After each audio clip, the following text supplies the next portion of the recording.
espacio, si pueden tomar asiento, que estamos comenzando. Estamos además de acá en Córdoba.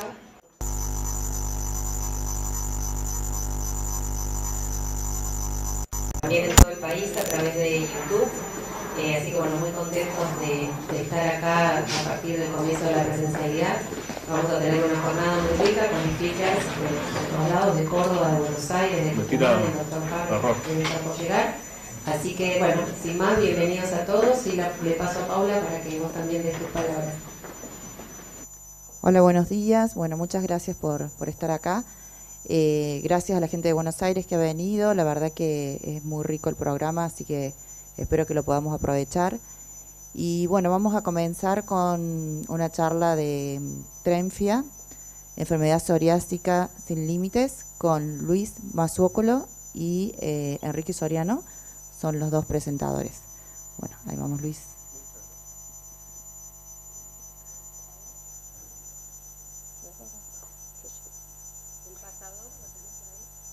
Pasador de la puerta. Bueno.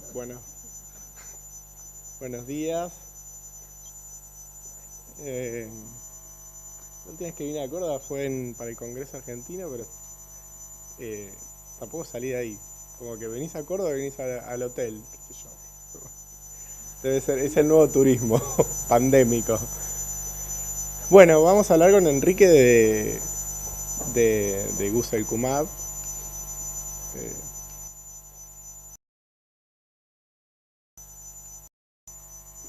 En tanto la piel como la enfermedad articular, mis conflictos de intereses con la mayoría de los que hacen drogas.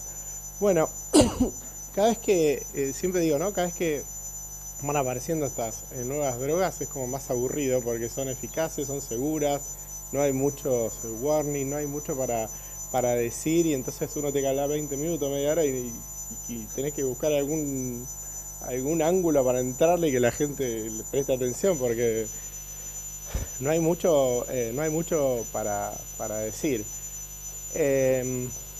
Encima estos estudios se hacen comparando con otras drogas ya también muy buenas, súper instaladas, que las conocemos, así que no es tan fácil hacer algo interesante con estas drogas.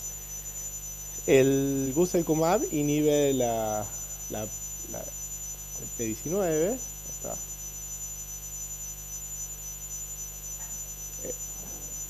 Que está, bueno, ¿a dónde? A la computadora, está ahí, pero por el cursor, digo. Bueno.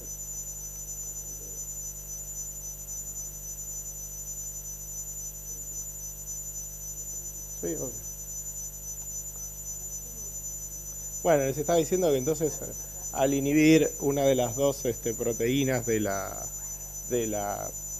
interleuquina 23, inhibe la interleuquina 23, no inhibe la interleuquina 12, y eso que a priori podría decir, inhibimos una interleuquina, debería ser menos eficaz que la que inhibe 2, al contrario, es más eficaz, tiene menos efectos adversos, y estamos todos mucho más felices inhibiendo una que las dos, por lo menos en la piel. Y bueno, les voy a comentar ahora los estudios pivotales de Guselkumab. La paso con el teclado, si no sé. Este es uno de los primeros estudios, es un fase 3 típico, multicéntrico, randomizado, doble ciego, etcétera. Los típicos que piden las autoridades regulatorias para aprobar una droga antiinflamatoria como son estas, con 3 ramas. Fíjense que la primera fue como comparador activo con adalimumab, la otra placebo y la otra Trenfia a la dosis que se terminó aprobando, que es 100 de inicio y luego 0,4 cada 8 semanas la dosis de mantenimiento. Los criterios de inclusión fueron psoriasis moderada severa, que se define como candidato a recibir un tratamiento sistémico o fototerapia, y con algún dato objetivo, que sea un PASI de 12, BCA de 10 o un IgA de 3 por más de 6 meses. ¿Me pasás la próxima? Bueno, esto fue los primeros datos a la semana 16 y a la semana 48. Fíjense, el PASI 75, valores altísimos, 9 de cada 10.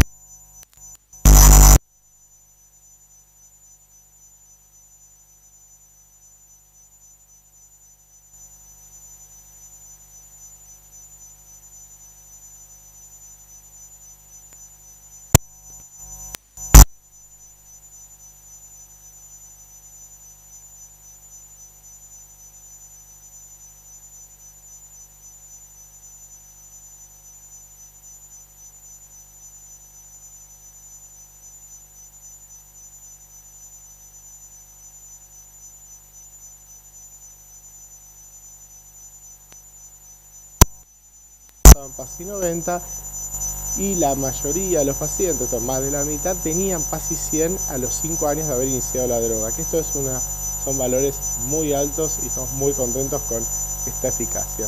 ¿Próximo? Sí. Bueno, ¿qué es lo que pasaba con los pacientes que habían recibido la adalimumab durante el periodo al principio, cuando hacían las 3 ramas y que eran rotados a Trenfia? ¿Tenían menor eficacia? No. Lograban enseguida al mismo tiempo que los que hacían Trenfia desde el inicio, por lo tanto haber recibido anti-TNF, el periodo de inducción no era un factor de riesgo para tener menos eficacia. Cuando van todos estos estudios desde secukinumab en adelante, todos se diseñaron para hacer foco en los distintos dominios de la enfermedad en piel, en tanto genitales, uñas, pelo, etc. Y por eso tenemos datos en cada una de estas localizaciones especiales. Por ejemplo, en uñas, fíjense que el 75% de los pacientes tenía un PGA de 0 o 1, o sea, resolvían la enfermedad articular a lo largo del primer año, lo cual es bastante bueno e interesante.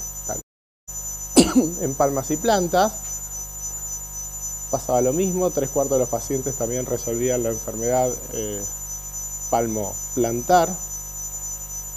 Y vamos a pasar ahora al estudio Eclipse. Este estudio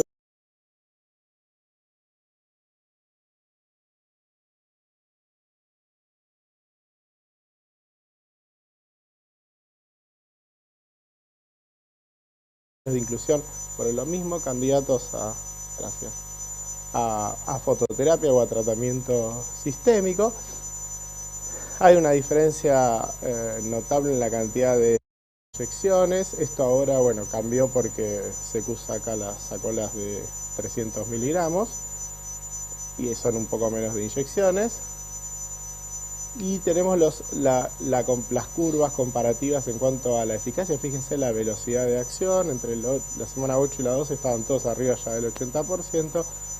Y luego se van diferenciando un poco con el correr de los meses, pero tiene el Trenfia tiene una eficacia arriba del 80%, para el PASI 90 me parece muy buena. ¿Qué es lo que pasa con los pacientes que habían recibido un tratamiento anteriormente, ya sea fototerapia, una anti-interleuquina 23 o un anti-TNF? La verdad es que no hay una pérdida significativa de la eficacia entre los naive y los que habían sido biológicamente expuestos, ni siquiera con aquellos que habían recibido interleuquina 23. Así que es muy importante, y esto lo discutimos mucho en el hospital cuando tenemos a alguien que vaya a una interleuquina 23 o interleuquina 17, que hacemos, vamos por la misma clase o switchamos, y la verdad es que no hay mucha evidencia de que sería lo mejor para hacer, así que está bueno que siga apareciendo evidencia de regular calidad, porque no es excelente, para que tomemos mejores decisiones. ¿Qué es lo que pasa cuando esto lo estratificamos por peso, por el BMI, menos 25, 25 a 30, más de 30? Cuando estamos frente al PASI 90, fíjense que no hay una diferencia significativa en cuanto al outcome en relación con el peso, pero cuando vamos al PASI 100, ahí sí hay una pérdida de eficacia en los pacientes que son obesos versus a los que son o muy flacos o normales entre 25 y 30. No vamos a poner tan estrictos en el texto, ¿no? Así que hasta 30 diría que es casi normal. ¿Cuál es la eficacia? Bueno, sabemos, no sé si los reumatólogos lo saben, pero las piernas responden más tarde que los miembros superiores, la cabeza, la piel. Nosotros decimos que por efecto de la gravedad, la enfermedad venosa, nadie sabe por qué, pero bueno, no hay una diferencia importante en cuanto a la eficacia que es de la cabeza en el tronco, las extremidades superiores e inferiores. Sí puede haber una demora en que mejoren, pero no en la semana 16 o a la que se mida en cuanto a la eficacia.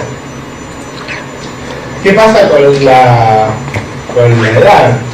¿Hay alguna diferencia con la edad? No, la verdad que también es más de 65 años es como medio corto. Ayer salió con un artículo en JAMA Dermatology, habían analizado tipo 300 pacientes que le habían indicado cirugía de MOS y tenían más de 85 años. Más de 65 años es como, no sé, es un adulto mayor, no es un viejo, ¿no? Yo creo que acá en los estudios ya teníamos gente de 85, 90, 100 años. Entonces, tenemos algunos pacientes con la largo que les hemos dado biológicos y han dado bien, pero me parece que ya hacer el corto en más de 65 es como pedirle un poco al ensayo. ¿Qué pasa con la presencia de artritis psoriásica? Esto, bueno, yo no me voy a meter, lo va a hablar Enrique perfectamente. Respecto a la seguridad de la posología, bueno, ya hay más de 80.000 pacientes tratados por el mundo, y lo importante de los estudios de etiqueta abierta o post-marketing es que no aparezcan efectos nuevos que no hayan sido reportados, comunicados en los ensayos clínicos pivotales. Eso es lo más importante, y hasta ahora no han aparecido cosas nuevas o warning nuevo, efectos de clase en la interleuquina 23, así que estamos contentos con eso. Como siempre, las infecciones del tracto respiratorio superior, ira, sinusitis, faringitis, todas esas cuestiones son las más frecuentes. Reacciones en el sitio de inyección que se ven seguido. El herpes no tiene una diferencia importante comparado con los pacientes con psoriasis tomados como control. Y el resto de los efectos adversos son nuevos. Fíjese la tinea, que es el 1%, a veces la incidencia en la población normal. De nuevo, los efectos adversos en la semana 264 también se mantienen y no aparece ningún efecto nuevo de importancia o nada que nos lleve a suspender la medicación.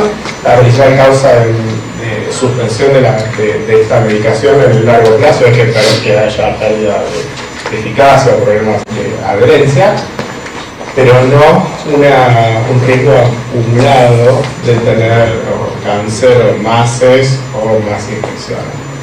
Bueno, este es el esquema habitual y aprobado de Trenfia con su nuevo autoinyector. La cantidad de la comparación y la cantidad de inyecciones que se aplican a los pacientes respecto de las otras drogas disponibles. Esto es una conclusión de lo que les había dicho. La mayoría de los pacientes alcanzan un PASI 90, hay pocos efectos adversos, etcétera, etcétera. Este es un estudio muy sencillo, pero para cuando hay, aunque sea la droga, que cambian de dispositivo, tienen que hacer un pequeño ensayo clínico. Está por empezar a hacer eco esto y no el pico. Bueno, cuando se hace un cambio, no es para el YouTube, me parece. No está pensando en la cuota comercial.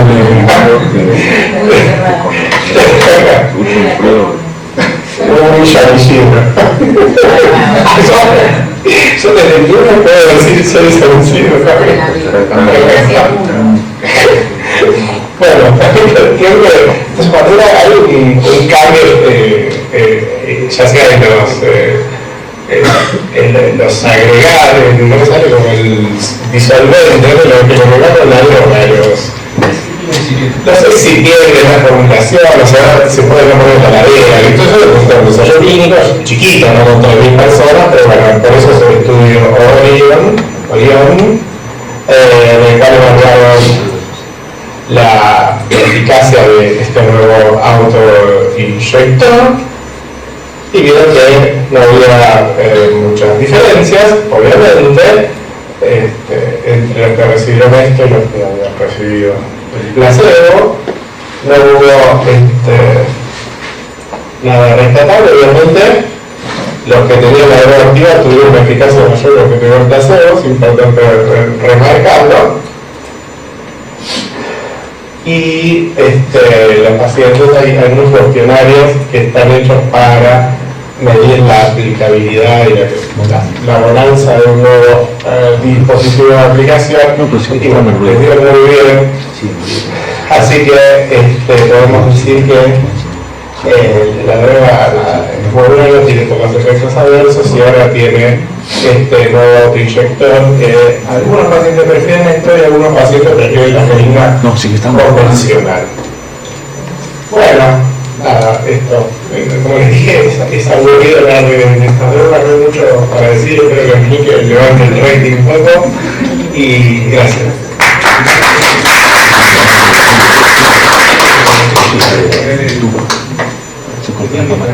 La presentación. Bueno, mientras tanto, buenos días a todos. Gracias a Cristina y Paula por haberme invitado a participar en esta sesión de SOARSO, así que bueno, felicitaciones por lograr esto en los distintos lugares del país. Para mí también es un gran placer, como ustedes saben, o como dijo Paula, yo soy reumatólogo, trabajo con Luis en el Hospital Italiano de Buenos Aires.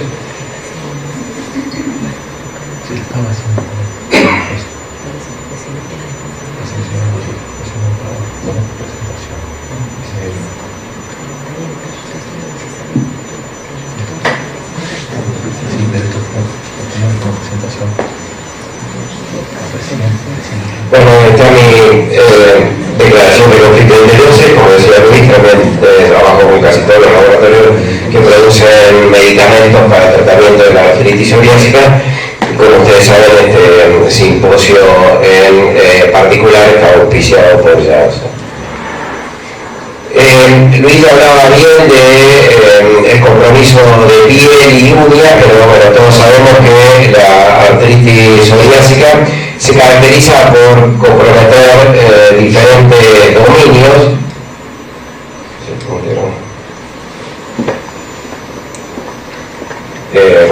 Por comprometer diferentes dominios y en general en la actualidad nosotros intentamos hacer un tratamiento más global, considerando todos los compromisos que tienen los pacientes. Fundamentalmente, bueno, el compromiso de articulaciones periféricas, que es uno de los compromisos más frecuentes, el compromiso de la centesis, que muchas veces es por donde comienza la enfermedad articular, la dactilitis, que son los famosos dedos en salchicha, que en general es muy característico y nos permite a veces a nosotros, cuando viene un paciente con eso, bueno, ir a buscarle la psoriasis directamente, y obviamente el compromiso axial, que se ve alrededor del 30-40% de los pacientes. Después también está el compromiso ocular y el compromiso inflamatorio intestinal, que tienen su importancia, sobre todo al momento de decidir la medicación. Esta es una paciente, les voy a presentar, es una chica de 20 y pico de años, odontóloga, que en marzo del 2020 consulta por oligoartritis de carpo, tenía lesiones eritematosas detrás de las orejas, se le hace el diagnóstico de artritis psoriásica y comienza con metotrexate. En abril del 2020, hace en el laboratorio de control, hace elevación de las transaminasas, ella estaba muy preocupada por eso, así que se suspende el metotrexate y se infiltra el carpo izquierdo porque la oligoartritis le molestaba mucho para su trabajo de odontóloga. En agosto tiene un brote de piel, las transaminasas se habían normalizado, así que retoma el metotrexate 15 miligramos, y en noviembre hace un nuevo brote cutáneo ya más importante, ahora van a ver, con 5 articulaciones inflamadas, 5 dolorosas, y tenía 4 entesis inflamadas en las rodillas y en los tendones aquilianos. Esta la chica, como ustedes ven, estaba muy activa de la piel, tenía ya, como les dije, 5 articulaciones inflamadas, etcétera. Tenía un EVA de actividad para ella muy alto y tenía entesitis y obviamente no cumplía criterios de minimal disease activity, que es una índice compuesto que incluye la piel y lo articular. La vio el doctor Basócolo, el doctor Basócolo le dijo que le quería indicar Guselkumab, y entonces, bueno, cuando me viene a ver, esta es mentira, ¿no? Pero bueno, cuando me viene a ver, sí que le habían indicado Guselkumab, pero no que lo había visto Luis. Y cuando me vino a ver a mí, entonces, bueno, un poco la pregunta es, me dijo el doctor que esto voy a estar bárbara de las articulaciones, pero que de la piel, pero qué es lo que va a pasar con las articulaciones. Bueno, básicamente, como comentaba Luis, los estudios pivotales y desarrollo del Guselkumab en artritis psoriásica son los estudios Discover 1, 2 y últimamente el estudio Cosmos. El diseño es muy similar en todos los estudios, son 2 dosis que se han probado, la dosis de 100 miligramos cada 4 semanas y la dosis de 100 miligramos que es la que utilizamos actualmente, la dosis de carga 0,4 y después 100 miligramos cada 8 semanas, y obviamente con un control de placebo. En este caso nosotros no tenemos estudios cabeza a cabeza como ustedes, y básicamente el endpoint primario era la respuesta CR20 a la semana 24, y ahora les voy a mostrar un poco. Después de eso, los pacientes pasaban directamente a droga activa y obviamente había un escape temprano para los pacientes que no habían respondido. El mismo diseño en el Discover 2, la diferencia es que en el Discover 1 incluía pacientes que habían fallado biológicos, en el Discover 2 eran solamente pacientes que nunca habían recibido biológicos previamente. Esta es un poco la tabla para mostrar cuáles eran las características de los pacientes. Básicamente no es para mirar demasiado, pero fíjense que son pacientes que tienen 5, 6, 7 años de evolución de la artritis psoriásica. Fíjense la cantidad de articulaciones inflamadas. Esto realmente uno dice, bueno, ¿cómo se encuentran estos pacientes, no? 20 articulaciones dolorosas, 10 articulaciones inflamadas. Son pacientes que están realmente muy activos. Fíjense que, como yo les había dicho, en el Discover 1 había un 30% de pacientes que habían fallado a anti-TNF, en el Cosmos todos los pacientes habían fallado a anti-TNF, y en el Discover 2 todos los pacientes, ninguno tenía que haber recibido anti-TNF previo. Como en todos los ensayos clínicos, los pacientes, algunos vienen tomando metotrexate fundamentalmente y entran al ensayo y siguen con metotrexate los que estaban tomando, los que no lo estaban tomando no siguen, o sea que hacen monoterapia, y eso a veces permite comparar en estudios post-hoc la monoterapia versus la terapia combinada. Y como ustedes saben, y lo mismo ocurre con casi todas las drogas, aproximadamente la mitad de los pacientes están con terapia combinada y la mitad de los pacientes están con monoterapia, y en ninguno de los estudios, en ninguna de las drogas en artritis psoriásica se ha mostrado que la terapia combinada sea mejor que la monoterapia en los pacientes con artritis psoriásica, por lo cual yo uso en general monoterapia, pero hay muchos reumatólogos que igual les gusta utilizar terapia combinada o la usan combinada hasta que el paciente responde. Esta tabla, sí, no lo digo porque ya lo digo siempre y Cristina ya me mira pero bueno, siempre hago el mismo chiste, entonces ya, si bien el público se renueva, pero la realidad es que sí, me costó bastante hacer esta tablita porque hay que mirar cada ensayo, sacar, etcétera. Pero después cuando la presentás, y eso siempre lo digo, cuando la presentás viste que los laboratorios por suerte nos llevan a esas charlas que nos enseñan a hacer una buena presentación exitosa, y cuando mostrás esta tabla lo primero que te dicen, no, esto es una burrada, no tenés que presentar, pero bueno, yo la hice y la muestro porque me costó mucho hacerla, pero bueno, pero marcando alguna cosa en rojo, zafa. ¿Cuáles fueron los resultados? Básicamente, fíjense, 60% respuesta CR20. Uno diría, ¿a qué se equipara la respuesta CR20 articular a la piel? Obviamente ustedes tienen PASI 75. A CR20 es 20% de respuesta en algunos parámetros articulares, pero es más que, no sería un PASI 20, ¿sí? Se aproxima, tal vez no llegaría al PASI 75, pero se aproxima en cuanto al bienestar que le produce al paciente una respuesta más cercana al PASI 75 que a un PASI 20, ¿sí? Fíjense que la respuesta a CR50, que es un 50% de mejoría, es alrededor del 30%, y respuesta a CR70, que esto sería como prácticamente más que el PASI 100 no hay, pero prácticamente los pacientes entran en remisión completa en un 18-20% superior a lo que se ve obviamente con placebo. Eso en el Discover 2, que son pacientes que ninguno había recibido biológicos. En el Discover 1, que había un 30% de pacientes con biológicos, fíjense que la respuesta es similar como lo que mostraba Luis recién. Y fíjense que la respuesta se mantiene o mejora en el tiempo hasta la semana 52 en cualquiera de las respuestas.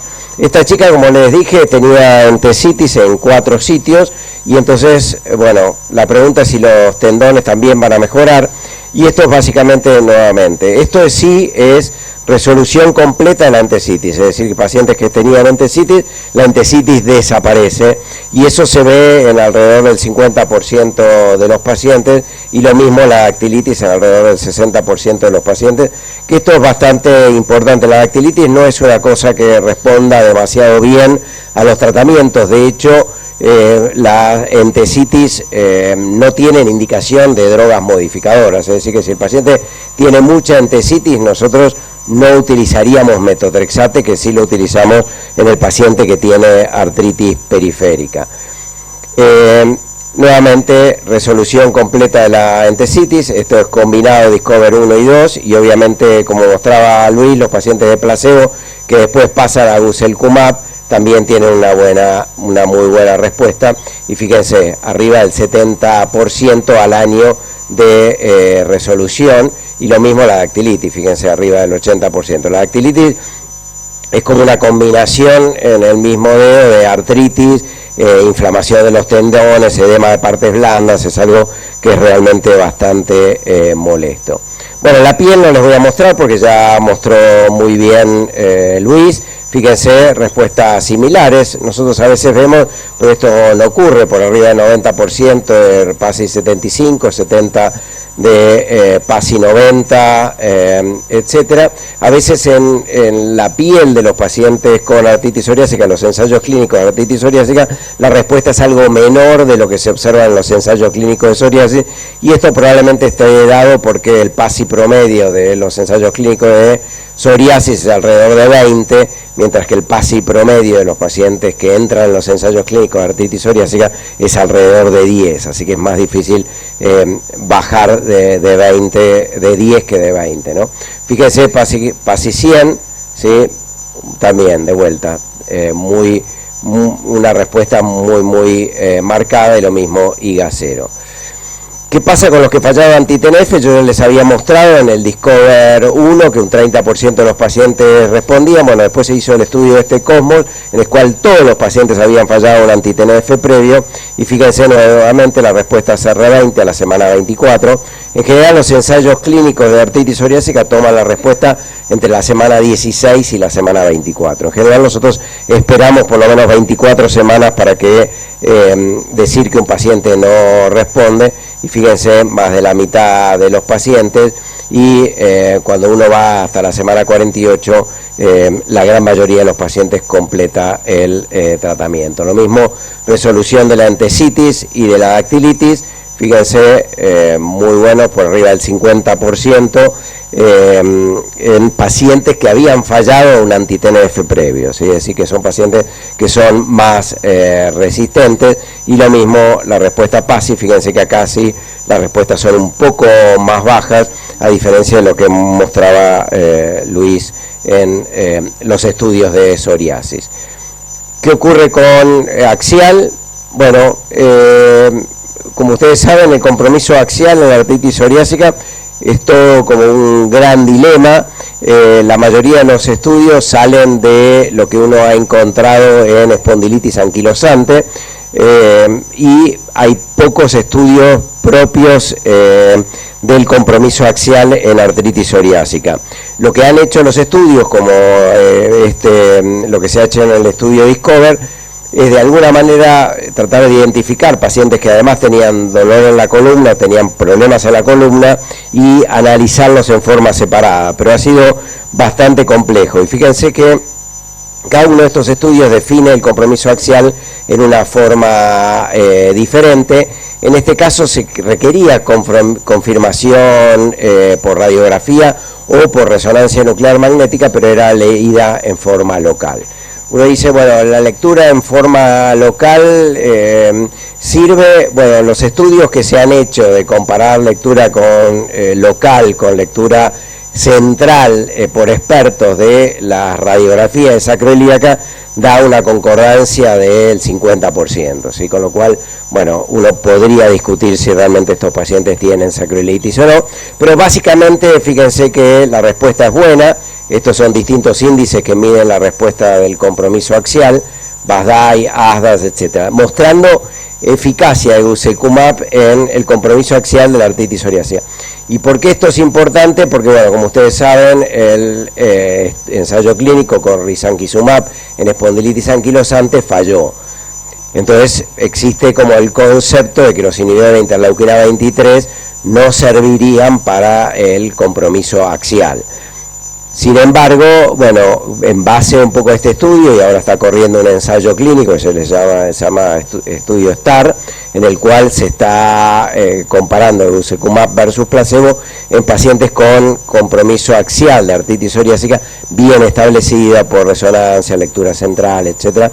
Así que realmente veremos si es eficaz o no. En el momento actual, si el paciente tiene un compromiso axial muy importante, uno tal vez debiera elegir otro tipo de molécula. Fíjense, no hubo diferencias en la respuesta, los pacientes tenían B27 positivo o negativo. La pregunta es, ya la contestó Luis, si este tratamiento es seguro.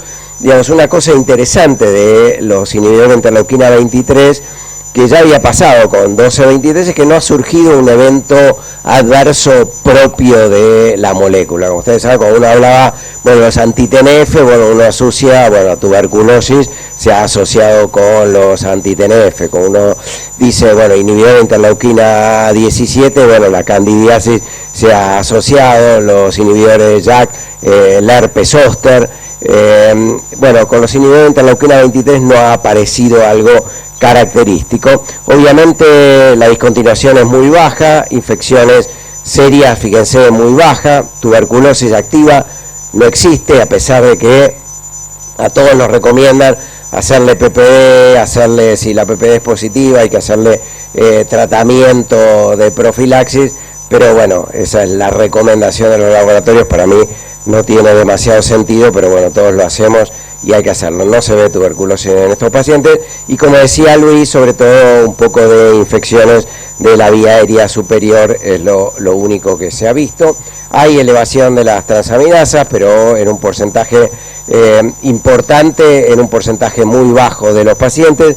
Generalmente no necesita la discontinuación, y esto, bueno, nuevamente, básicamente, fíjense, no hay eventos cardiovasculares, que es otra de las preocupaciones, porque como ustedes saben, los inhibidores de JAK tienen como un warning en Estados Unidos y en Europa de que no debieran ser utilizados en pacientes con factores de riesgo cardiovascular importante, por lo cual, bueno, estas drogas son, por ahora, por lo menos, seguras y no se ha visto aumento de la malignidad. De vuelta, esto es del Discover 1, algo de elevación de las transaminasas, es decir que el Guselkumab, como mostraba Luis, bueno, tiene evidencias en este momento de eficacia y seguridad en todos los dominios de compromiso de la artritis psoriásica, con ese pequeño asterisco en el compromiso axial, con un buen perfil de seguridad. Bueno, esta es la chica después de Guselkumab. Bueno, esto es el panlar que tenemos, pero bueno, es de reumatólogo básicamente, así que bueno, gracias.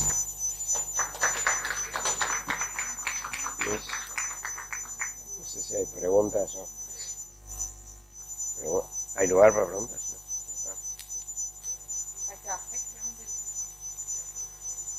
No.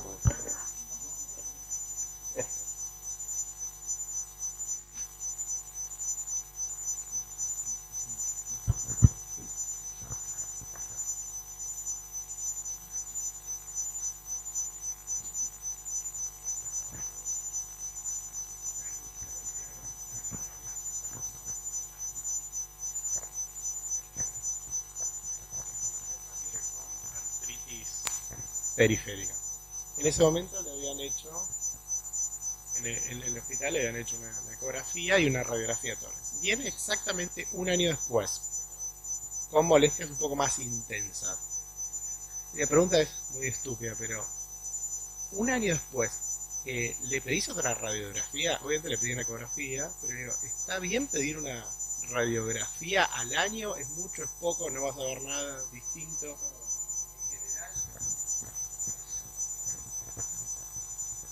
En general al año es un 50% de progresión a los 5 años, eso es en la era prebiológica, digamos, ¿no?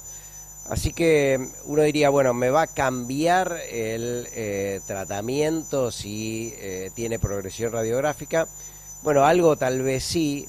La Premilaz, por ejemplo, que es una droga que estamos utilizando con alguna frecuencia, no ha mostrado que pueda parar la progresión radiográfica. Entonces, si es un paciente joven y está progresando, es decir, que aumentó el daño radiográfico de un año para el otro, bueno, uno tal vez no elegiría Premilaz, ¿no? Para nosotros en artritis psoriásica, la Premilaz, por ejemplo, el lugar que tiene es fundamentalmente en artritis moderada y obviamente que no tiene progresión radiográfica, ¿no? Así que en eso cambiaría. En el resto de las elecciones probablemente no. Así que bueno, pero es útil saber que el paciente está progresando, porque por ejemplo otro criterio sería si el paciente tiene una oligoartritis, es decir, que tiene menos de 4 articulaciones inflamadas, pero progresa radiográficamente. Ese es un paciente de mal pronóstico, ese es un paciente que nosotros progresamos más rápido a tratamientos más eficaces, ¿no? Así que en general yo diría que sí, que está bien pedirlo. No sé si hay otra pregunta. Bueno, gracias. Muchas gracias, doctor. Y vamos a continuar con el próximo simposio patrocinado. Bueno, ahora continuamos con un simposio de Novartis sobre eficacia y seguridad en la enfermedad psoriásica. El doctor Mariano Marini y la doctora Alejandra Ruiz Díaz, ambos dermatólogos. Empezamos con Mariano. Sí, Mariano es el jefe del servicio de dermatología del Hospital Güemes, ¿no? Sanatorio Güemes, en Buenos Aires. Bueno, buenos días, muchas gracias. Agradezco a Novartis la invitación y Cuando tengamos... Hay una alerta de seguridad, espero que no sea del estudio.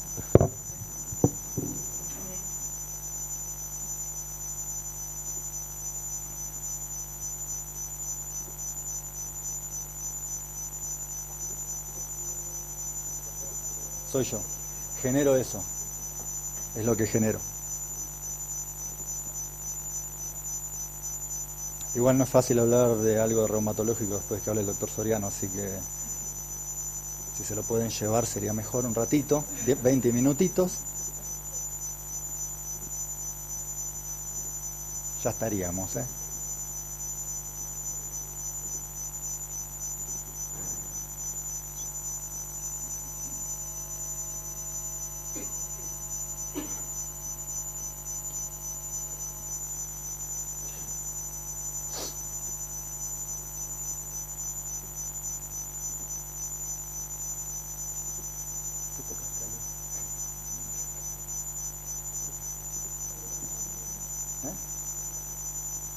De la charla, no hay problema.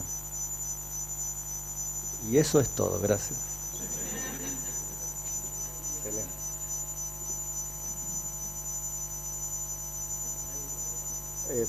Traje una alerta de seguridad que salió, mira, ahí está. Y volvemos. Bueno, hoy lo que vamos a hablar es un poquito como estamos hasta ahora, hablando de eficacia y seguridad. A mí me toca hablar de eficacia.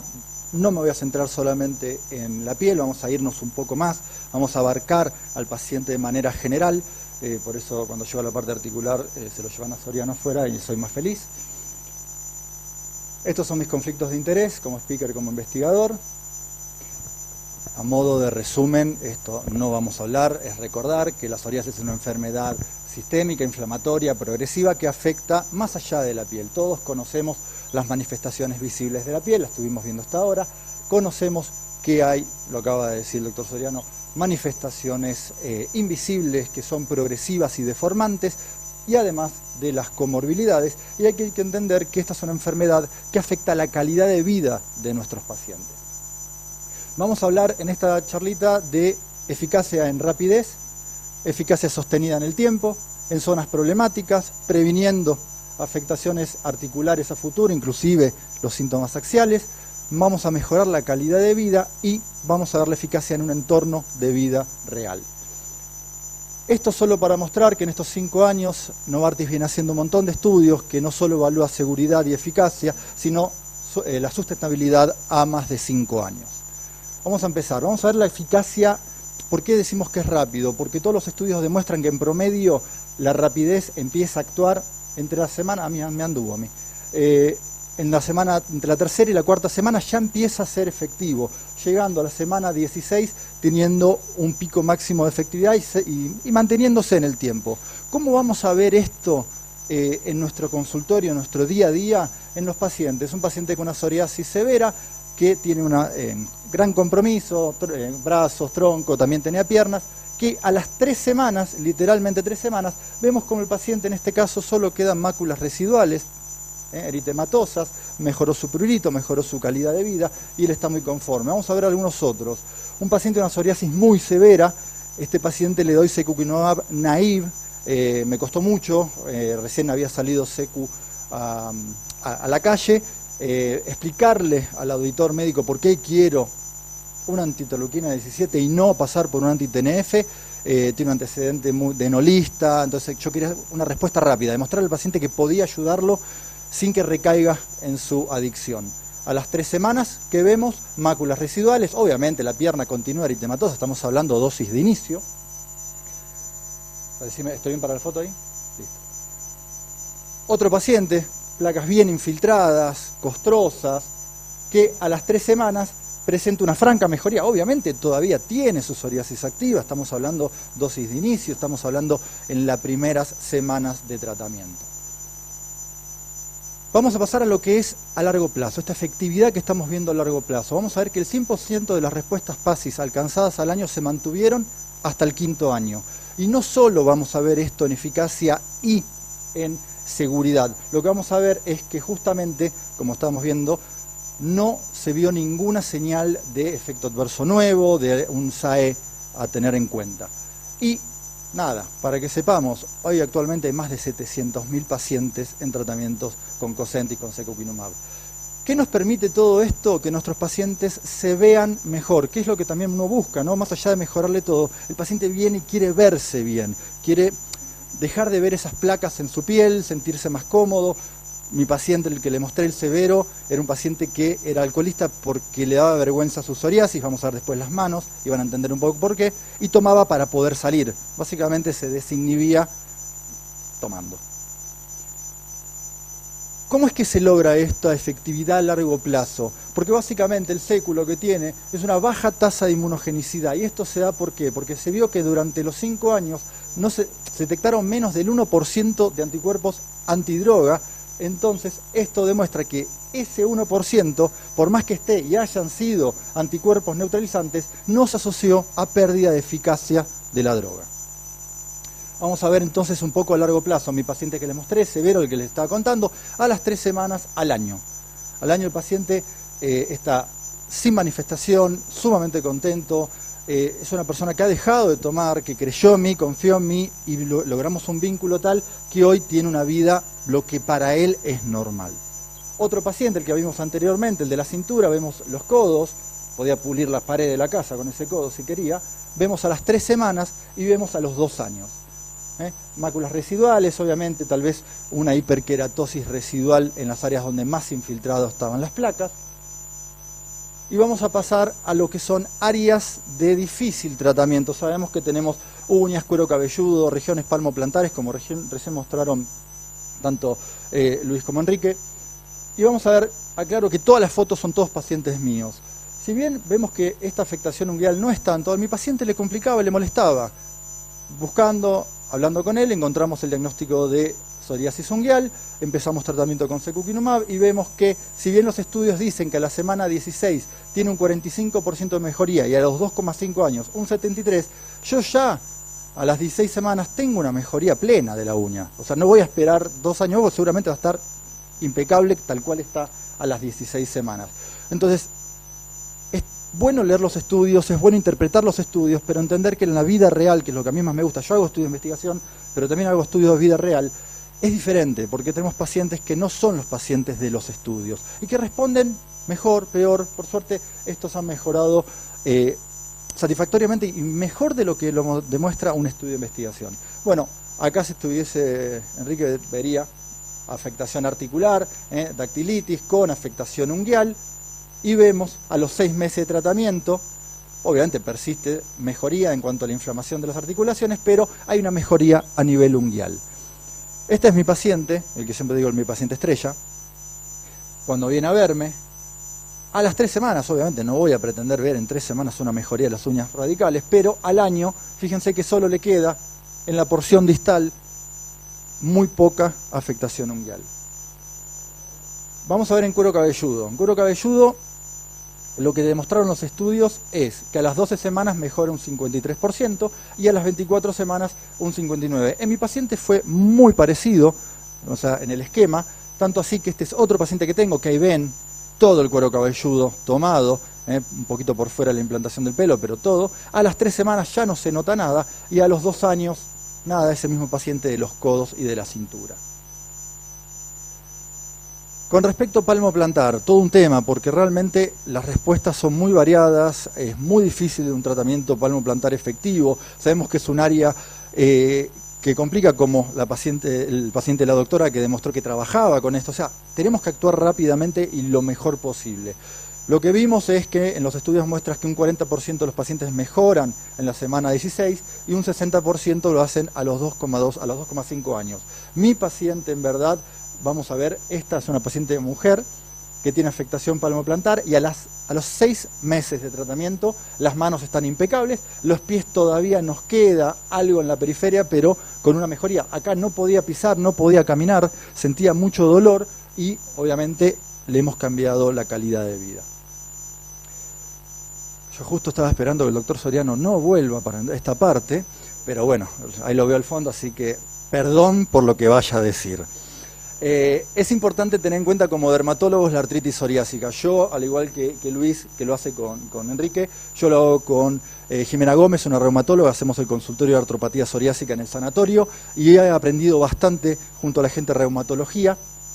Y lo que tenemos que ver es la pesquisa temprano en pacientes con psoriasis. Ese paciente que viene con psoriasis únicamente, sepamos que un porcentaje puede llegar a tener artritis y tenemos que hacer pesquisa temprana. Vamos a buscar afectaciones en los dedos, inflamación de las articulaciones, esta dactilitis, vamos a ver la inflamación en los tendones, en el tendón de Aquiles, esta entesitis, vamos a preguntarle si tiene ojo rojo a repetición, si le cuesta mover las manos a la mañana, cuánto dura eso hasta que afloja. O sea, tenemos que saber hacer algunas preguntas, porque si no tenemos la suerte, al menos que tengo yo y Luis, de tener un reumatólogo al lado, poder derivarlo lo más rápido posible, porque lo más importante que tenemos que entender es que la artritis psoriásica es deformante y progresiva. Si no actuamos rápidamente y cortamos la progresión, lamentablemente va en detrimento al paciente. Nosotros la piel la podemos tratar en cualquier momento, lo ha mostrado la doctora en el caso, eritrodermia mejoró.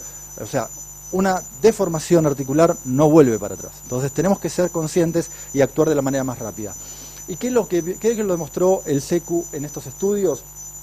Que en el 80% de los pacientes a 5 años ha logrado un alivio articular rápido y sostenido. Vemos, igual que en la psoriasis, ya más o menos en la semana 3 tiene una muy buena efectividad y a partir de la 16 se empieza a gestar una meseta con un 63%, 64% de mejoría.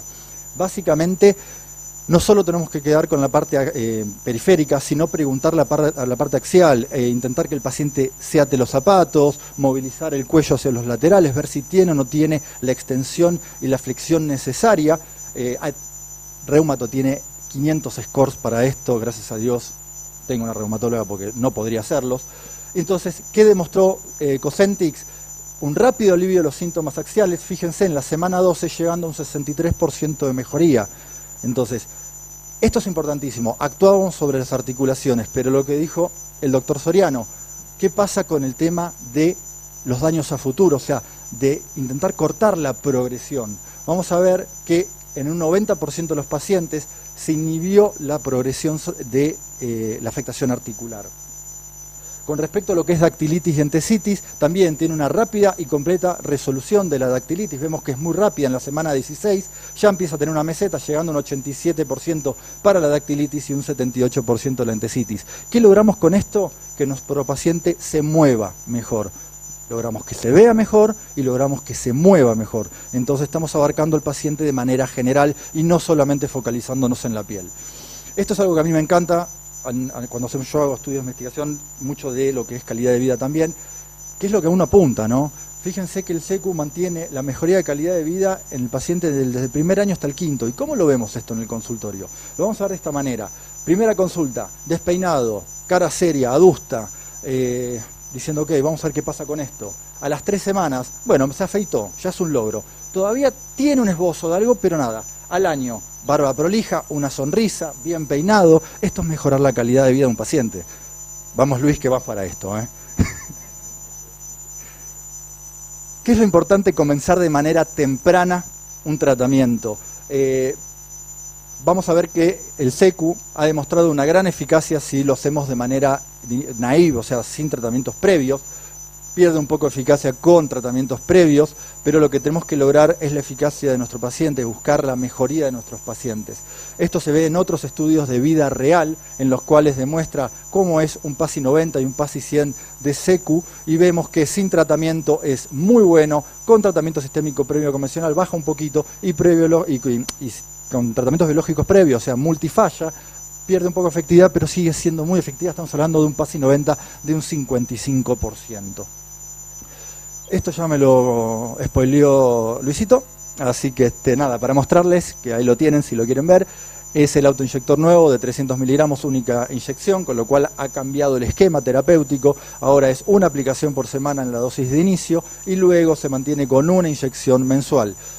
No lo puse, también se hizo un estudio, como lo contó Luis, deben hacerse estudios, y el estudio demostró que es ligeramente más eficaz, ya que estoy hablando de eficacia, más eficaz esta dosificación que las 2 inyecciones de 150, además de, obviamente, mejorar la calidad de vida del paciente en inyectarse menor cantidad de veces. Eso es todo, jóvenes, muchísimas gracias.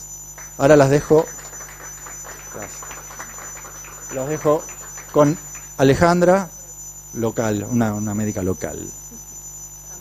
Antes que te vayas, ¿tu experiencia en zona genital? Zona genital. Tuve una paciente con inversa. Y la verdad me responde muy bien, no tengo inconvenientes. Realmente la interleuquina 17 para mí pasó a ser la medicación hoy de primera línea. Como antes usamos el anti-TNF, yo hoy con el anti-TNF estoy teniendo muchos problemas por la la intercambiabilidad que están generando y la inmunogenicidad que estoy viendo en mis pacientes, entonces utilizo. No, todavía no. Doctora, ahora sí. ¿Algo más? Leandro, nada. Excelente. Bueno, Paula, ¿cortamos? Así nos despejamos un poco. Bueno, media horita de break y seguimos con la segunda parte. Gracias.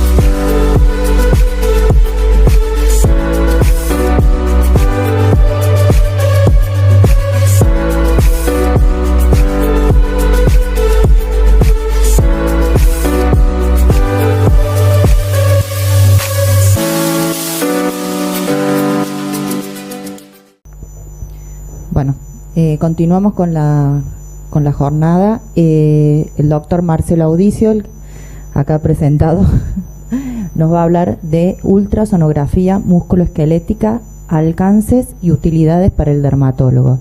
Marcelo es médico reumatólogo, trabaja en varios centros acá en la ciudad de Córdoba y desde hace varios años se dedica a lo que es el EcoPau. Bueno, muchas gracias por aceptar la invitación. No, por favor, gracias por invitarme. Bueno, como les va, vamos a abrir una ventana, vamos a pasar la piel, que es lo que ustedes estudian, y vamos a ver qué pasa debajo de la piel. Porque la ecografía, en definitiva, es eso, ver qué pasa por debajo de la piel. Pero cómo surge la ecografía en la reumatología es por la capacidad de este método para detectar inflamación, ya sea en escala de grises o a través del Power Doppler o Doppler de poder. Y nosotros lo utilizamos como método diagnóstico, particularmente como ayuda. No es un método que nos va a decir sí o sí tenemos inflamación. Siempre los reumatólogos tenemos criterios diagnósticos de los cuales la ecografía en ciertas enfermedades ya está dentro de los criterios diagnósticos. En el caso de la artritis psoriásica todavía no, pero es útil. Y tiene ventajas. También surge por las ventajas que tiene. Las ventajas tenemos técnicas. Con respecto a la radiografía convencional, no emite radiación. Es más económica que la resonancia magnética nuclear. Aparte, es muy bien aceptada por el paciente, si uno tiene tiempo y explica, el paciente ve en la pantalla su enfermedad. Pero aparte tiene ventajas clínicas. Esas ventajas clínicas es que, por ejemplo, ahora en todos los centros importantes de reumatología hay un ecógrafo, hay un ecografista. Entonces, tenemos un paciente que viene en ese momento, viene el médico, por favor, hacemos una eco. Tenemos la ventana para ver qué pasa debajo de la piel, qué pasa en las articulaciones, en los tendones, en las entesis, etcétera. Y tiene una sensibilidad mayor que el examen clínico. Por lo tanto, nos aporta mucho. ¿Por qué? Porque detecta actividad subclínica. Lo otro que va a detectar son erosiones más precozmente, porque la ultrasonografía detecta lesiones de 0,1 milímetro. Por lo tanto, lesiones muy pequeñas podemos ya realizar el diagnóstico. Y después lo podemos utilizar como tratamiento, mejorando las punciones. Bien, esto es la ecografía. Hablando siempre en pacientes con psoriasis, tengamos en cuenta que los pacientes con psoriasis pueden afectarse cualquiera de las estructuras. Lo único que no podemos ver con la ecografía es debajo de hueso. Por encima de hueso podemos ver bien las lesiones con una nitidez muy buena. La ecografía lo que hace es mostrar la imagen a través del rebote del ultrasonido. Así va construyendo la imagen. Por lo tanto, tenemos negro, cuando ustedes vean algo negro, es líquido, en ese caso es el gel, ¿sí? Y después distintas escalas grises hasta llegar al blanco, que sería el hueso. ¿Estamos? A partir de ahí vamos a encontrar, por ejemplo, tejido celular subcutáneo, vamos a encontrar el tendón, tejido celular subcutáneo y la articulación. Esta es una metacarpofalángica, esta es la falange, es una metacarpofalángica, esta es la segunda en este caso. Corte longitudinal dorsal, por arriba de la piel, arriba de la mano. Después tenemos a nivel palmar, vean que bien que detecta las lesiones la ultrasonografía, tenemos el tejido celular subcutáneo, vemos esta imagen que es la polea, una estructura muy chiquita que ahora en la ultrasonografía se está estudiando por el fenómeno de Koepner, que ustedes conocen muy bien. El tendón, vemos la placa palmar, vemos el hueso y esto es el cartílago.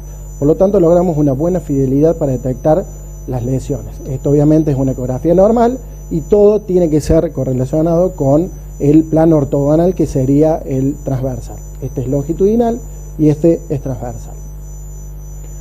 La artritis psoriática es una enfermedad heterogénea y dentro de lo heterogéneo de esta enfermedad nos puede afectar los tendones, provocando tendinitis, paratendonitis, entesitis, puede afectar la parte articular, podemos tener pacientes con lesiones unguiales, podemos tener el dedo en salchicha o la dactilitis que llamamos, y todo eso se puede identificar muy bien con la ultrasonografía.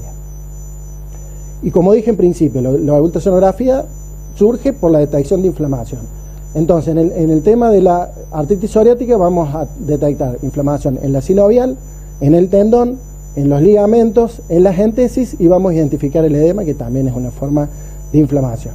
Entonces, vamos a la metacarpofalángica, recordemos la normal, vemos cómo está distendida la articulación con esto hipoecogénico, que es un color gris un poco más claro, vemos lo negro es anecogénico, lo blanco es hiperecogénico, esto es hipoecogénico. Eso es proliferación sinovial.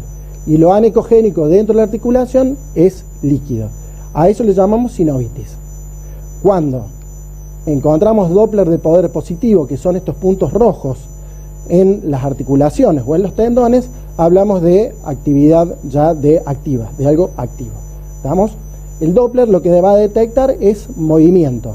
Tenemos el Doppler color y el Power Doppler. Nosotros utilizamos el Power Doppler porque es más sensible, detecta vasos más pequeños con circulación más lenta. En el caso del Doppler color, que es cuando ven el azul y el rojo, eso detecta la dirección a donde va el vaso, que a nosotros no nos interesa mucho. A nosotros nos interesa detectar la circulación en lugares donde no debería estar, o sea, la hipervascularización. ¿Estamos? Vemos el compromiso tendinoso, vemos la distensión de la vaina sinovial, vemos acá la placa palmar bien distendida con el compromiso articular. Todo eso lo podemos tener en pacientes con psoriasis. Es más o menos comparable con los pacientes con artritis reumatoidea, son las mismas lesiones, nada más que en la artritis reumatoidea el compromiso articular es mucho mayor que en el caso de las artritis psoriáticas. Y después tenemos el tema de las entesitis, con el compromiso en la inserción del tendón. Esto es un corte longitudinal de un tendón de Aquiles, donde vemos la hipoecogenicidad, que yo lo voy a explicar un poco más adelante, y la presencia de Doppler de poder. Pero también va a detectar lesiones crónicas. Esas lesiones crónicas tenemos las erosiones y las lesiones osteoproliferativas. Las erosiones son esto: la disrupción de la cortical, esto es hueso, y ahí está, hay una disrupción que tenemos que verla en los dos planos. Por definición, sí o sí, tenemos que identificar en el plano longitudinal y en el plano transversal. Y también vamos a tener estas lesiones osteoproliferativas, que son o calcificaciones en el tendón o bien entesofitos. Escalón hacia arriba en el caso de las osteoproliferativas, escalón hacia abajo en caso de las erosiones. En cuanto a las inflamaciones a nivel de la mano, en la artritis psoriática vamos a detectar lesiones tendinosas. A nivel dorsal, como el tendón no tiene vaina sinovial, vamos a tener las paratendonitis. Vemos que, por ejemplo, acá tenemos una interfalángica proximal. Vemos bien distendida ya, esto es la piel, tejido celular subcutáneo, tenemos el tendón, que ya de por sí está engrosado, y tenemos esta distensión negra o más oscura, que corresponde a la distensión de la zona que se corresponde con el tendón de la parte dorsal, acompañado de edema. Todo eso es la definición de paratendonitis. Tenemos el tendón rodeado por ese halo hipoecogénico, acompañado de un poco de edema, y si le ponemos el Doppler vemos que tenemos un Doppler importante. Tengamos en cuenta que aparte todas estas lesiones son cuantificables. Nosotros cuando tenemos proliferación sinovial le medimos de 0 a 3, y en el caso del Doppler de poder también de 0 a 3. Y nos va a ayudar mucho para el diagnóstico diferencial, particularmente con las artritis reumatoideas. donde nosotros vemos en las artritis reumatoides, esto es un paciente con una sinovitis de metacarpo falángica, vemos que el compromiso es bien articular. Eso es la articulación bien distendida, bien hinchada, con presencia de proliferación sinovial, un poquito de derrame y presencia de Doppler. Eso es imagen de artritis reumatoide. En la psoriasis no vamos a ver el compromiso tan articular, sí vamos a ver el compromiso a nivel del tendón y del paratendón con presencia de edema óseo. Eso en ecografía es diagnóstico diferencial, por lo tanto también lo utilizamos como diagnóstico diferencial para distintas enfermedades inflamatorias. Los tendones también son importantes, se hacen importantes también en las dactilitis. Sabemos que en las dactilitis el paciente tiene compromiso de casi todas las estructuras, dependiendo también el estadio de evolución, que se los ha dividido en dactilitis calientes o dactilitis frías, que también tienen que ver con las manifestaciones clínicas, pero bueno, vamos a entrar en eso. Entonces, un paciente con una dactilitis caliente, que suele ser poco tiempo de evolución, o sea, el principio de la enfermedad, vamos a tener el tendón con la vaina distendida, la presencia de edema y la presencia de Doppler de poder. Acá van a ver un poco mejor la presencia de la distensión con edema en tejido celular subcutáneo. Todo eso me está hablando de un compromiso generalizado del tendón, de tejido celular subcutáneo, y algunos también pueden tener compromiso articular, que acá no lo tenemos. Ahora, el compromiso articular en la evolución normalmente va a aparecer como en las dactilitis frías. Con el tiempo vemos que el compromiso tendinoso es menor y el compromiso articular es un poco mayor. Entonces, acá lo vemos un poco más cerca. Vemos entonces lo negro es líquido, gel, vemos la piel, vemos al tendón y acá vemos la distensión, perdón, el tendón acá, y vemos la distensión de la vaina del tendón con estas imágenes acá que son hipoecogénicas, o sea, es proliferación, y la presencia de esa imagen negra que es líquido. Le sumamos acá la sinovitis de la interfalángica proximal, donde vemos acá bien distendida la articulación. Acá para que se den cuenta. En el caso de las interfalángicas distales, tengo un paciente joven de 10 años de evolución. Me acuerdo de ese paciente impresionante, las tendinitis que tenía, pero sin nada de dolor. Me lo deriva un compañero de residencia de Formosa, y él fumaba marihuana, porros, y no tenía nada de dolor, absolutamente nada de dolor, pero cuando hacía las ecografías era una cosa impresionante, la cantidad de Doppler, la cantidad de afección. Y vemos acá también la paratendonitis, como le dije recién, el tendón, que está un poquito engrosado, vemos esta imagen hipoecogénica que rodea al tendón, un poquito de engrosamiento de la matriz de la uña, y vemos la uña. La uña también se puede estudiar, tenemos buenas imágenes de uña, donde tiene una estructura muy particular, trilaminar. En el caso de los pacientes con artritis psoriática, esa estructura se pierde. Y la presencia de Doppler de poder. Sumamos en este paciente la proliferación ósea. Por ahí se nos complica a nosotros con diagnóstico diferencial de las artrosis distales, los nódulos de Heberden o las artrosis erosivas. Eso por ahí es un poco más complicado, pero habitualmente conseguimos este tipo de lesiones con el engrosamiento de la matriz unguial. Aparentemente, y la presencia de Doppler es lo que nos va a diferenciar de un paciente con artrosis. Bien, entonces entramos en la entesitis, que es algo importante también en la artritis psoriática, ya que se cree que es la primera manifestación de la enfermedad y que al examen físico tiene una prevalencia de un 20%, un poco más.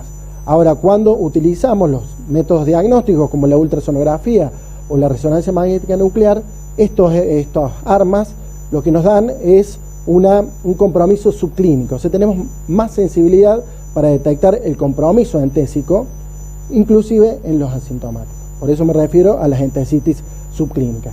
Hay evidencia en la literatura sobre la presencia de entesitis subclínica detectada por ultrasonidos en pacientes con psoriasis cutánea. Normalmente estos trabajos lo que hacen es tomar pacientes normales con psoriasis y con artritis psoriática, y en todos estos estudios vemos mayor cantidad de lesiones a nivel de la entesis en pacientes que tienen psoriasis y más sobre todo en pacientes con artritis psoriática. Bien, y esto es una entesis. Entonces la entesis es la inserción del tendón, de cápsula o algún ligamento al hueso, ¿sí? Acá tenemos entonces un tendón de Aquiles, donde vemos la inserción con, este sería lo blanco, sería hueso, vemos la disrupción de la cortical, acá vemos una erosión, aparte en la zona de las entesis suele haber una bursa, en este caso en el Aquiles la retrocalcaneal, donde tenemos compromiso en ese momento inflamatorio activo, y lo mismo que la erosión, tenemos una erosión caliente. Nosotros decimos, cuando encontramos este tipo de lesiones, esos pacientes con los años terminan agrandando las erosiones, por lo tanto necesitamos en el seguimiento que esto desaparezca para que se mantenga en la misma lesión. Y acá tenemos también es actividad, se le llama entesitis. ¿Por qué? Porque tenemos un engrosamiento importante del tendón. Vemos acá, el tendón está relativamente bien, la estructura del tendón, que se lo denomina el patrón fibrilar, vemos acá totalmente alterado, vemos que pierde esas líneas blancas que tenemos, se engrosa, empieza a haber imágenes hipoecogénicas dentro del tendón con esto que es el entesofite. Son las lesiones típicas que vamos a encontrar. Y si le ponemos el Doppler, vamos a encontrar la presencia de esta hipervascularización. Esta hipervascularización, por definición, tiene que estar dentro de los 2 milímetros distales al tendón. Esas son definiciones óperas.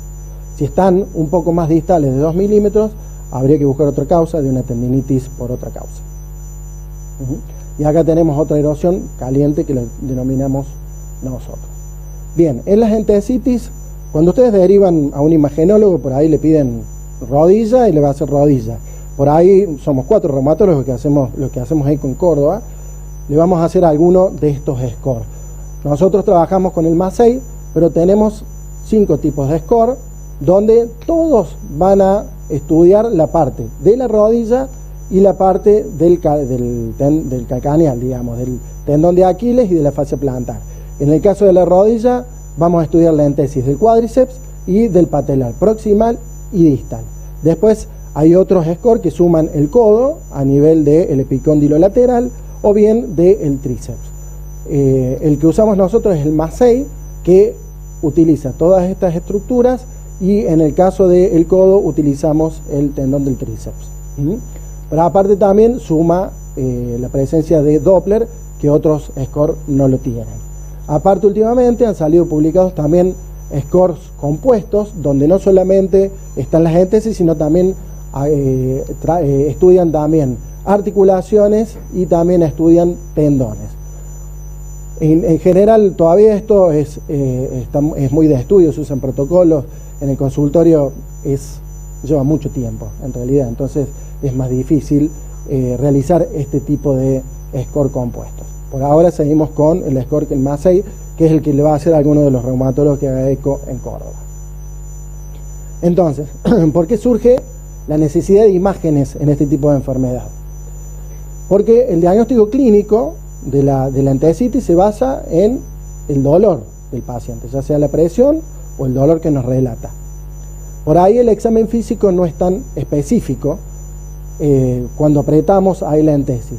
En el caso de las interfalángicas distales, por ejemplo, no podemos identificar bien si ese dolor articular, ese dolor que refiere el paciente, que normalmente nos lo relata como un dolor articular, no es de una entesis. Entonces la ecografía lo que nos va a permitir es diferenciar eso. Si el dolor que el paciente dice que es articular es un dolor entésico, y termina siendo muy distinto y termina siendo un diagnóstico diferencial, particularmente en pacientes, por ejemplo, con fibromialgia.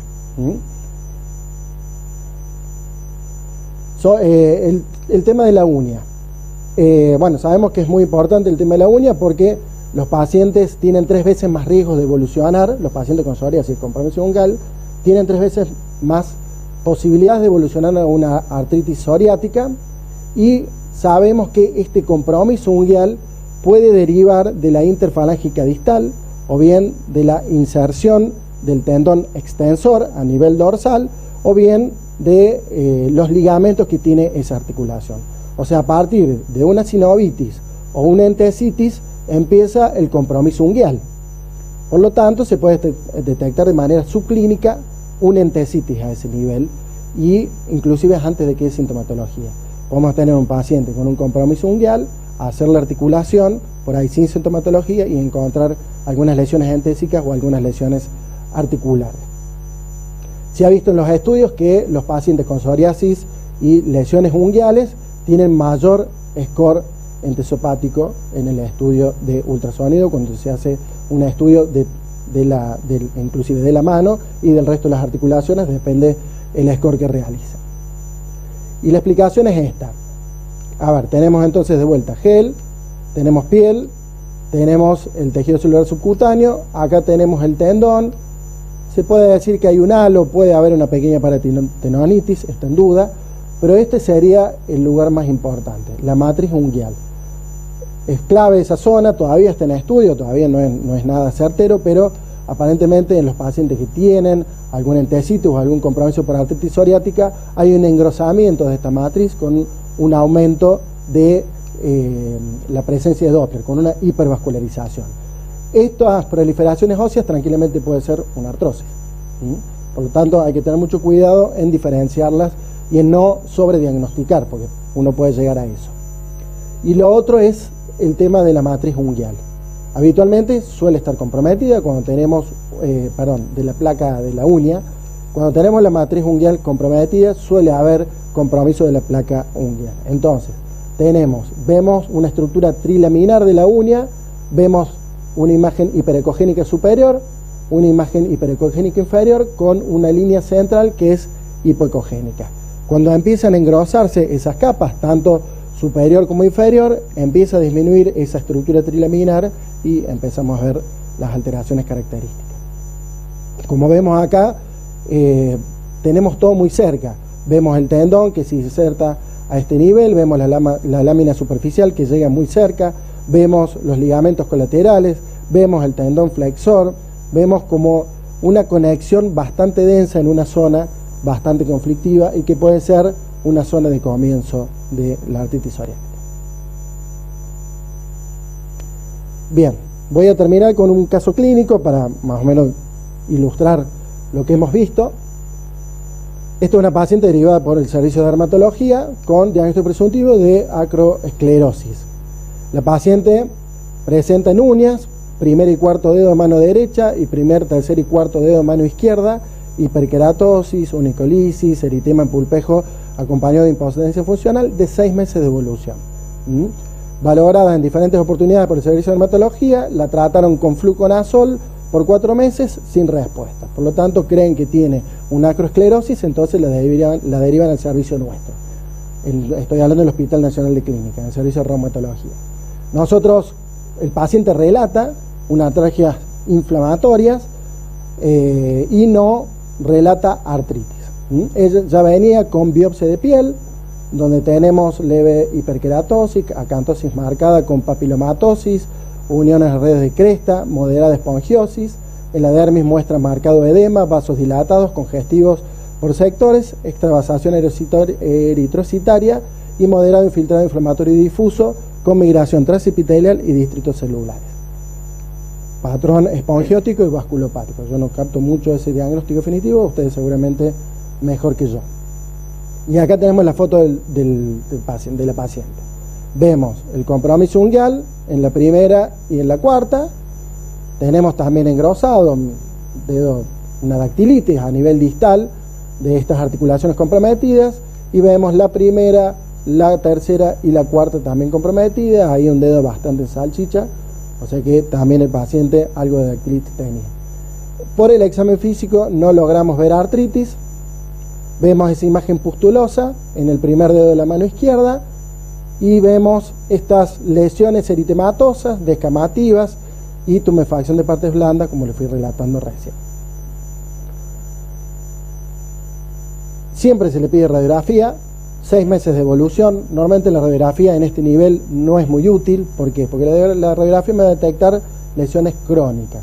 Lo único de actividad que me puede detectar la radiografía es este aumento de la densidad de partes blandas, que no me significa mucho, pero vemos que las articulaciones comprometidas, o sea, en realidad el lecho unguial comprometido, Vemos un poquito de osteoporosis subarticular u osteopenia subarticular, pero vemos que los espacios articulares están bastante conservados, no vemos ninguna proliferación ósea, así que no nos ayuda mucho. En cuanto al laboratorio, nos vino todo negativo, el cultivo mitológico en ese momento negativo, por lo tanto se le realiza la resonancia. Nosotros en la primera consulta, ahí justo estaba yo ese día, así que le hicimos la eco. Y puse para correlacionar. La resonancia y la ultrasonografía, salió un trabajo hace un año atrás, donde en pacientes con artritis psoriática, la verdad que la correlación es de muy buena a excelente. Así que lo que podemos ver con la ecografía, excepto el edema óseo, se ve muy bien en el caso de la resonancia magnética nuclear. Y vemos la uña, acá le pongo la correlación, vemos que la estructura trilaminar está totalmente desaparecida. Vemos el tendón con ese halo que le digo, o sea que hay una pequeña paratendonitis. Vemos la interfalángica distal un poquito distendida, o sea que hay un poquito de sinovitis. Y cuando le pongo el Doppler tenemos el edema de partes blandas con hipervascularización, igual que en la parte inferior. Esta es la resonancia, que la resonancia a este nivel, la única diferencia que vemos es el edema óseo, que termina siendo importante. Obviamente, si se puede realizar una resonancia, no sé si es mejor, es igual, pero bueno, lo que vamos a detectar es un poco más, un edema óseo. Así que si ustedes tienen un ecografista ahí, lo ideal es hacer una ecografía rápido y después pedir una resonancia. Vemos la interfalángica distal izquierda, también engrosado, vemos la uña, pérdida del patrón trilaminar, vemos el engrosamiento del tendón, vemos ese halo hipocogénico, paratendonitis, presencia de hipervascularización, pero esto no está tanto en el tendón, sino más bien en la parte del edema óseo. Y acá tenemos una entesitis, vemos que está engrosado, tenemos la paratendonitis, tenemos inclusive un poquito de compromiso articular, el engrosamiento con el edema y la presencia de entesitis a este nivel. Por lo tanto, concluimos que ese paciente tenía una artritis psoriática. En ese momento ya se le empezó metotrexato, supongo que por la piel habrá estado indicada también, no lo sé, pero el diagnóstico definitivo fue una psoriasis de Lepiau junto con una artritis psoriática. Así que bueno, ¿por qué ustedes deben aprender? No sé si deberían saber o interpretar, o cuando les llega un informe de ecografía, saber bien qué es inflamación y qué no. Supongo que ante un dolor lo derivarán primero, ante la duda, ni siquiera pedirán ecografía, pero ustedes recuerden que los pacientes con artritis psoriática, en el 75 al 84%, precede la psoriasis en 7 a 12 años. Por lo tanto, ustedes tienen que tratar de ser proactivos, ya sea por la derivación o por ahí involucrarse un poco más, saber lo que es el dolor articular inflamatorio, la sinovitis, para tener en claro qué pedir y cómo actuar. Así que cuando ustedes pidan una ecografía, háganlo un ecografista reumatólogo. Somos 4 en Córdoba, todos trabajamos, estamos en el mismo lugar, vamos a los mismos lugares, así que creo que todos somos confiables, pero está bueno porque un imagenólogo, que no los critico, si no le van a hacer una rodilla, usted pide rodilla, le van a hacer una rodilla, normalmente el reumatólogo le va a terminar haciendo el score y creo que va a ser un poco más provechoso para ustedes. Así que bueno, gracias por la invitación. Bueno, muchas gracias, Marcelo. ¿Algunas preguntas por acá? Hola, ¿qué tal? Antes que nada, esa paciente la vi yo, para que sepa. La primera consulta hizo al servicio, al hospital pediátrico, y no tenía las lesiones como se mostraron. Tenía lesiones necróticas en la punta de los dedos y muchísimo dolor. O sea, la paciente no podía flexionar. Nosotros en un primer momento pensamos también en artritis psoriásica, lo que pasa que estábamos limitados porque fue en plena pandemia, no había ningún acceso a estudios, entonces por eso nos comunicamos con el hospital de clínicas para reumatología que pudiera acceder la paciente a esos estudios. Y de hecho siguió en manejo... ¿No tenía Raynaud la paciente? No, en ese momento no, pero tenía muchas lesiones necróticas, que eso era como lo raro, como para pensar en psoriasis. Y de hecho nosotros después ya empezó a manifestarse más, porque fue una evolución muy rápida. La paciente refería que todas las lesiones habían empezado con 5 meses de evolución, o sea, lo que fue el retraso del diagnóstico porque fue tratada como onicomicosis durante muchos meses. Pero en realidad cuando empezó, y de hecho nosotros pedimos la biopsia, cuando llegó, bueno, ya ustedes ya la habían visto, y habían arrancado metrotexato, que no lo toleró, pero que... Sí, tengo entendido que había mejorado, pero no sabía que no había mejorado, porque hasta vi fotos después del metrotexato. Hizo metrotexato, después hizo elevación de enzimas hepáticas, se rotó leflunomida, tampoco toleró leflunomida, y ahora está con otro tratamiento que no me acuerdo cuál es, no recuerdo bien la historia clínica. Biológico, probablemente. No era biológico, era un clásico, y andaba bien con eso. Por lo menos la remisión fue completa, es lo que pudimos ver. Queda una leve onicodistrofia, pero mejoró muchísimo. Quedó una residual de compromiso articular, que ella ya no puede flexionar, el dedo anular sobre todo, pero tuvo una buena evolución. Bueno, al no poder flexionar, pero bueno, ya tiene una limitación. Sí, tiene una limitación. Quería contarte que al principio, por ahí se ve, la clínica es una foto. Nosotros vemos hoy una foto y quizás el mañana el profesional ve otra foto. Entonces por ahí el diagnóstico era de las dos cosas y que bueno, que fue por eso. Bien. Bueno, gracias. ¿Alguna otra pregunta?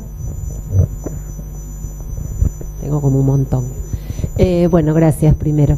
Habíamos hablado antes en el break el tema de el diagnóstico temprano. Nosotros la verdad que ya estamos bastante entrenados, trabajamos mucho en dupla y el interrogatorio dirigido, bueno, la presencia también de compromiso axial, bueno, todo lo que vos nos has comentado.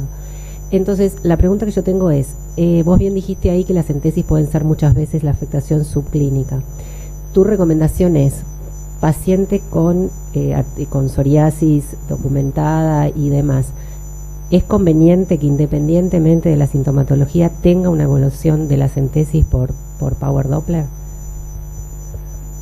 La respuesta ahora todavía no lo tiene indicado. Si vos decís que es algo crónico, que todo paciente con psoriasis debe tener una ecografía, todavía no es algo indicado.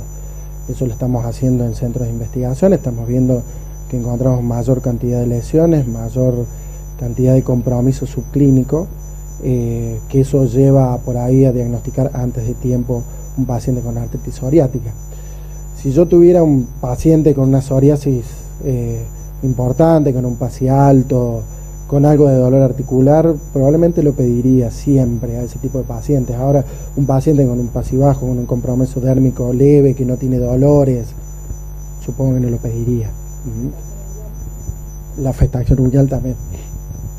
Claro. La afectación unguial está visto que también es otra causa, pero que encontramos en los estudios compromiso unguial y vemos que hay un mayor patrón entesopático dentro de las ultrasonografías. Pero así, a todo el mundo con psoriasis todavía no está indicado. Ok, sí, es un poco el concepto que teníamos, pero bueno, como se discute, sobre todo como dijo el tema, si el compromiso en uña ya no es como un subrogante de tener ese paciente artritis o mayor riesgo de tenerlo. La otra pregunta, en relación con el seguimiento, yo tengo un paciente que vemos que tiene compromiso en tesis o sinoviales, lo que fuera. ¿Es útil hacer el seguimiento fuera de la respuesta clínica? Si vos ya tenés un echo Power Doppler inicial donde veías inflamación, yo lo trato con un agente biológico, lo que fuera, metrotexate. ¿Es útil decir, bueno, yo cada tanto, cada cuánto, que vean las imágenes de nuevo independientemente de la clínica? Sí, es útil. Hay trabajos con anti-TNF particularmente, con biológicos, que demuestran una sensibilidad al cambio. Así que es útil. Y por los trabajos que hay en artritis reumatoidea, normalmente las articulaciones o las zonas con Doppler, a los años suele evolucionar peor, esa articulación suele tener más deformaciones. Por lo tanto, si yo tengo un paciente con erosión caliente o con una entesis que tiene Doppler positivo, creo que el tener el dato de que el Doppler es negativo está bueno. Está bueno. Tampoco te tengo que decir que está indicado, no es que todo lo tenés que hacer. Pero uno por ahí es más inquieto, pide más cosas y bueno, un montón de veces uno lo critiquen porque pide muchos estudios, más la gente joven, no sé si lo habrá escuchado, más de la gente grande. yo creo que todo es válido. Si uno quiere quedarse tranquilo, hacer una ecografía, la ecografía me muestra sensibilidad de cambio, y yo quiero quedarme tranquilo por ese paciente, yo lo voy a hacer y lo voy a pedir. Yo en mis pacientes lo pido, se los hago, yo los hago. Pero sí, está demostrado que tiene sensibilidad al cambio, que mejoran, y que una entesis que no tiene Doppler, que disminuye el grosor, empieza a mejorar la ecogenicidad, tiene mejor evolución. Lo mismo que en la articulación. Claro, porque siempre decimos, y aprendimos de ustedes en realidad, decimos nosotros repitiendo, que los daños radiológicos ya es tarde, ¿no? Cuando llegás... El daño radiológico es tarde. Es tarde, y que ver también el cambio en el daño radiológico es mucho más lento, ¿no? Si vos llegás a ver que... Sí, uno todavía lo pide por rutina, la radiografía, porque en general en todos los congresos todavía se sigue pidiendo, pero en los primeros tiempos normalmente no encontramos nada. Con la ecografía o la resonancia sí. Ahora, bueno, vieron que están los resonadores que no lo meten al tubo, que son más localizados, eso es mucho más aceptado por el paciente, pero bueno, todavía la parte económica está de lado. Y el hecho de, como por ejemplo este paciente que comenté, que estaba yo ese día, justo lo derivaron a hacer la ecografía, uno se siente más seguro. Bueno, última. Sí. ¿Qué pasa con sacroiliacas y eco? Yo no hago, intenté hacer y me parece algo muy complicado, es como inventar un poco, no sé. Sí, eso mismo había dicho Marcos cuando le preguntamos. Es como inventar, entonces, igual que ahora, bueno, se está viendo las poleas, esa imagen que mostré chiquitita, bueno, eso tiene 0,35, 0,40 milímetros, y empieza a más de 0,40, ya se habla que está engrosado, o sea que puede ser una causa del fenómeno de Koepner, que después, bueno, pero medir algo tan chico por eso, yo creo que también el hecho de los trabajos científicos necesitan medir absolutamente todo y demostrar a través de mediciones, por ahí en la práctica clínica no se da tanto, entonces el contacto con el ecografista es muy importante. Yo creo que el mejor informe es cuando uno habla con el médico, no algo escrito. Entonces uno le puede decir, mira, yo vi esto, lo vi engrosado, pero bueno, ten en cuenta que está engrosado, fíjate un poquito más, no de decir está engrosado. Entonces uno viene a la conferencia y dice, tengo la polea engrosada, puede ser artritis psoriática. Y por ahí diagnosticamos de más. Buenísimo, sí, es un poco lo que nos pasa a nosotros con los dermatopatólogos o los patólogos, ¿no? Que la charla directa, cuando ellos ven las biopsias y nosotros no le pasamos la auto, a propósito de esta paciente, ¿no? Que la biopsia era muy, digamos, el diagnóstico final, cuando uno miraba la descripción histopatológica en sí, te daba, ¿no? Eso del diagnóstico de vasculopatía, es como... Espera que tenés que hablar ahí. No cumple criterio de psoriasis. Le digo, mira, la clínica la tiene y está bien, y nosotros le tomamos la muestra en un momento inicial, no, en ningún momento tuvo ni pústulas ni nada, tenía la dactilitis como principal esta paciente. Y bueno, de hecho cuando presenté también el caso y demás, la patóloga me decía, mira, yo no me puedo decir que es una psoriasis. Bueno, sí, para mí sí. O sea, claro, porque ahí lo que pasa es que en los cuadros muy agudos podés ver espongiosis, podés ver inflamación, por más que sea una psoriasis, ni hablar si el paciente tiene pústulas. Entonces, la verdad que claro, por eso siempre como manera inicial de toda psoriasis. Totalmente, entonces no es que siempre cuando hablamos con el doctor Casas y demás, siempre nos dicen, no es que hay una contraindicación si tiene espongiosis, no es psoriasis, ¿no? Claro. Yo hablé y le dije, bueno, correlacionamos todo, no es solo la biopsia, es la clínica, los estudios y todo. Los estudios. Y bueno, gracias al clínicas que pudimos ver y correlacionar todo. Buenísimo. Y para agregar también la importancia de que el médico que te haga el EcoPower sea reumatólogo, porque tiene un plus que, bueno, nosotros trabajamos en conjunto, el acceso es fundamental para esto también. Mandarle a un reumatólogo, bueno, nos da más confianza para todo el chequeo clínico. Es un plus. Pero bueno, de todas formas los imagenólogos ya están muy metidos en esto. De todas formas creo que tener la clínica está bueno. A mí me pasa un montón de veces, por ahí veo un reumatólogo López Pérez que me dice, siempre me haces algo de más. Lo que pasa es que por ahí, si, no sé, en las condrocalcinosis, veo calcificación acá en el ligamento triangular y lo voy a buscar en las rodillas. Total son 2 minutos. Entonces yo me aseguro de que ese paciente tenga bien hecho el diagnóstico. En definitiva, es ayudar al diagnóstico, no es hacer un estudio.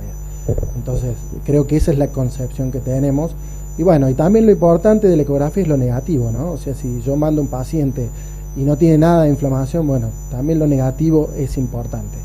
Y la mayoría de los pacientes van a tener cosas negativas, ¿no? Porque el porcentaje de pacientes que tienen positividad es en general bajo, entonces de 100 le va a venir 10, 12 con cosas positivas, pero a lo mejor eso ayuda a esos 10, 12 pacientes. Bueno, muchísimas gracias, Marcelo. Bueno, continuamos. Bueno, en la jornada de hoy, al final, íbamos a hacer una mesa redonda con el doctor Luis Mazzucolo. Lamentablemente se tuvo que ir antes porque su vuelo no lo podía modificar. Así que bueno, y ya estando en hora de finalizar, creo que está bueno que ya cada uno puede ir a su hogar y disfrutar el día viernes. No sé si queda grabada la charla, eso me preguntaban por YouTube. Lo vamos a confirmar, porque en general cuando hay charlas que hay presentación de casos clínicos no las subimos por un tema de confidencialidad y demás, así que en realidad cuando hay casos clínicos presentados no quedan en ninguna plataforma, que además son de acceso abierto, ¿no? Así que bueno, agradecerles a todos por haber formado parte de este grupo, agradecerle a los laboratorios que nos apoyan siempre, a SOARSO en todas las iniciativas, que además se vinieron hasta acá a acompañarnos en persona, así que gracias a Novartis, gracias a AVI, gracias a Janssen, creo que no me olvidé de nadie si no me matan, y bueno, y nada, a todos los que están acá felices de volver a estar juntos, a los que vinieron de Buenos Aires, a los que vinieron de Córdoba más lejos, de Tucumán, y bueno, a los que nos siguieron por YouTube, así que gracias, nos vemos 2 de junio en Salta. 2 o 3, viernes, ¿no? Que es 3, 2 de junio, viernes 2 de junio, viernes 3 de junio en Salta, con un programa súper interesante, así que todos los que anden por ahí y los que no, nos seguirán por Zoom, va a ser, no por YouTube. Gracias.